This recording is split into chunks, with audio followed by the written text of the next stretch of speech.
Čau visiem! Mēs no rīta bijām uz veikalu, dabūjām pat olas, ko Edgars teica, ka nav mēnešiem redzējis olas vispār. Čau visiem!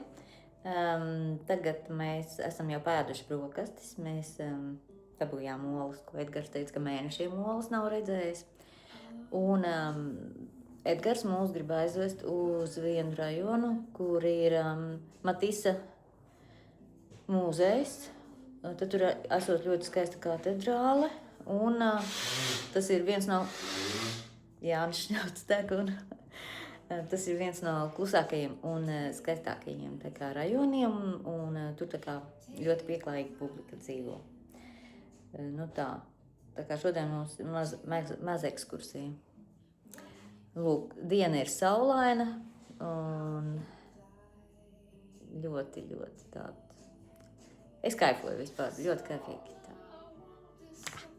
Dzīve forša. Vismaz šajā momentā.